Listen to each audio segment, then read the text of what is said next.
Hello mga kapanay! Kain! Gutom na gutom ako. Naglibot kami sa park. Oh.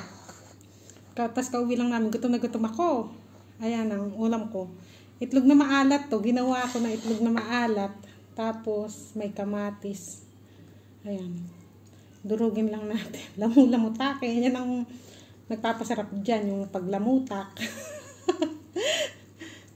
Tapos dahil mayroon pa akong balat ng manok. Ayan. Ulam natin. Mabilis ang ulam at hindi ako nagluto. Di ba? Naglibot kami sa park. Gutom na gutom ako. Kaya kain tayo.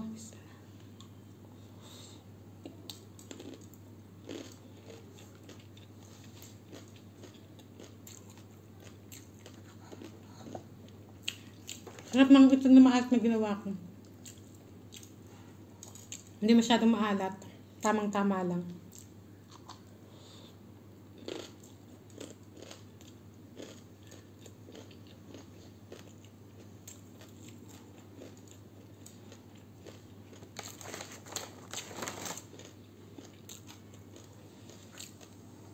Itlog ng bibi to. Nagpahanap ako itlog ng bibi sa asawa ko. Kasi nag-ano siya sa kaibigan niya, nagpabili ng itlog ng bibi. Tapos yung ginawa ko itlog na maalat. Tapos itong balat ng manok na to, bukas magluluto ako ng munggo, isasahog ko. Nakakita ako ng malunggay dyan sa tapat ng bahay. May tanim na pala silang malunggay. Yung dalawang tapat ng bahay namin, may malunggay silang tanim. Nakita ko yun nung minsan lumabas ako. Nakita ko, malunggay to ya. Tapos ayun, may tanim na, naiingit nga ako yan. Dahil nilang tanim na malunggay, may uba sila, may granada, yung hindi granadang pampasaba, yung pomegranate, ayun, saka, pa kasi, may orange yata dito, kung hindi dalang hita yun, orange yung tanim nito sa kapitbahay. Marami silang tanim na prutas-prutas, kaya nag-iingit nga ako, ingit lang pala ka. Gusto ko rin kasi gano'n, yung may mga tanim-tanim na prutas. Kaso nga lang space dito sa bahay ng asawa ko. Maliit kasi lupa lang space.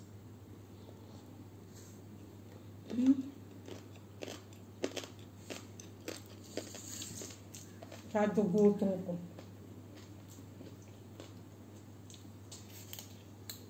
Wala pala akong baso.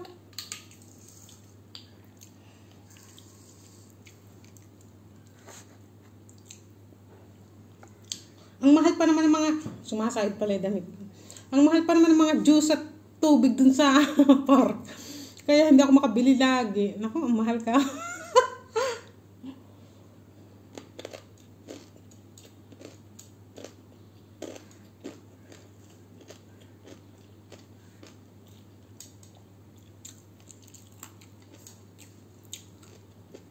Kuha muna akong baso na kuha ko.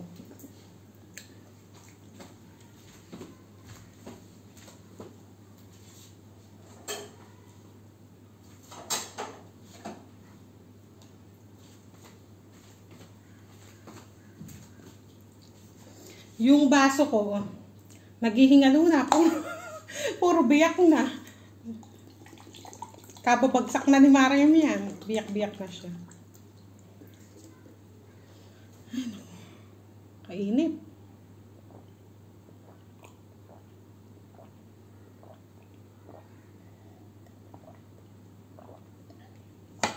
Grabing init. Sarap ng tubig. Sarap ng tubig pagka ganyang mainit.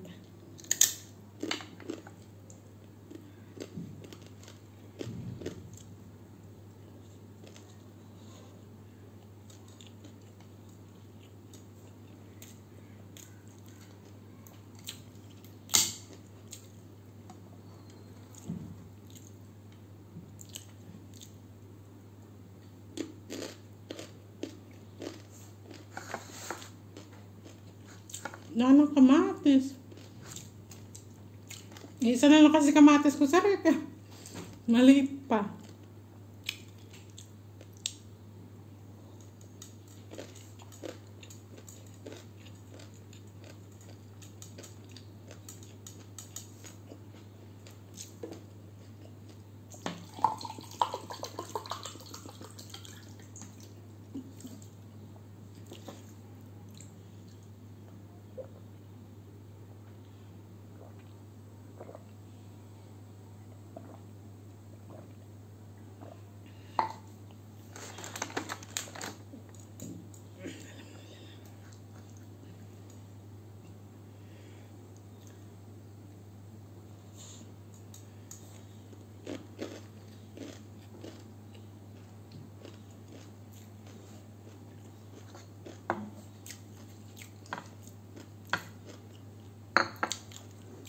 Andyan sa baba yung hipag ko eh.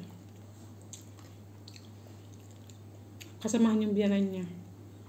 Kaya hindi ako nakababa. Kukuha sana akong kamatis. Hindi na ako bumaba.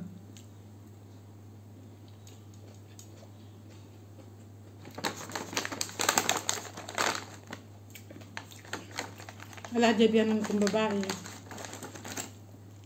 Nasa village. Diba yung anak niya na-operahan, yung isa ko hipag na-operahan. Kaya siya muna nag-aalaga.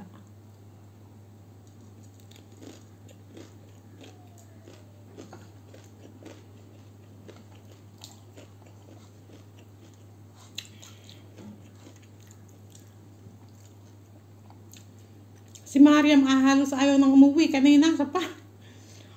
Ski bata na yan. Kala mo nagtatain ng pera. Wala nakakatayang pera na. Di ba nga andain namin kasamang bata? 6 silang sumasakay eh. Minsan 60 isang bata. O kaya 50 o dain nila. Anak lang tayong pera, sabi ko.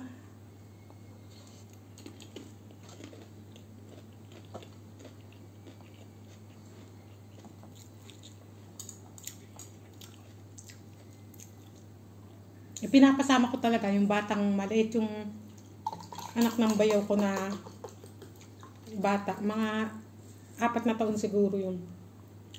Kaso hindi pinasama ng nanay. Baka daw umiyak eh.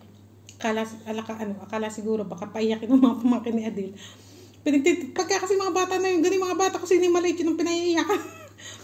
Baka daw umiyak doon, kaya hindi pinasama ng nanay.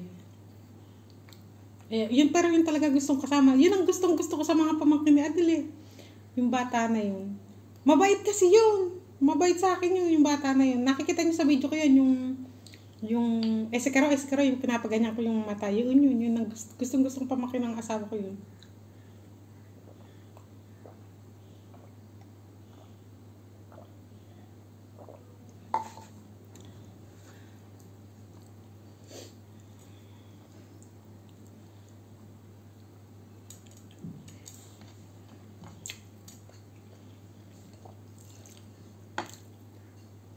Wala na. Sarap na itong maalat. Pinapapa ko nga eh. Minsan pagka nagugutom ako, ganyan. Kinakain ko. Hindi ako makain ng kanin. Pag nagugutom ako, yan lang itlog, kinakain ko. Isang beses ang araw na lang ako mag-rice eh. O, swerte na pag 2 beses ang araw ako nag-rice.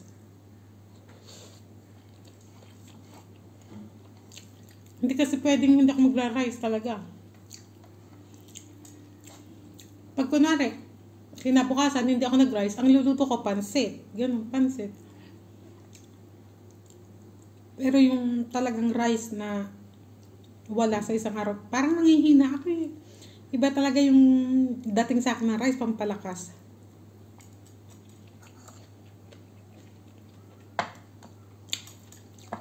Tutong. Oh. Bigay ko sa sa mga ibon. Marami kami ibon eh. Dun sa baba, yung biyanan ko. Tama na yung kain natin na yun, diet. Pero nag-lose na ako ng weight, Itong damit na to kasi hindi sa akin kasya dati to. Di ba, sa Dubai na isusot ko to dati, tapos nung dumating kami rito, hindi kasya sa akin to, masikip. Tignan nyo ngayon, medyo maluwag na. Kaya nag-lose ako ng weight. Kahit na hindi halata, pero nag-lose ako ng weight. Kasi nararamdaman ko naman siya. Dati hindi talaga sa akin itong magkasya. Tapos ngayon nagkasya na.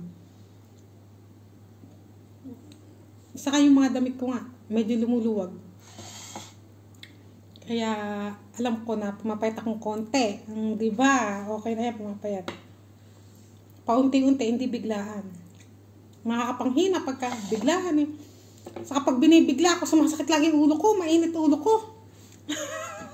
Mainit lagi ang ulo ko pag nagugutom ba, ganun. Kaya ganyan na lang, unti-unti. Pumapayat kahit na ilang guhit, pwede na yun.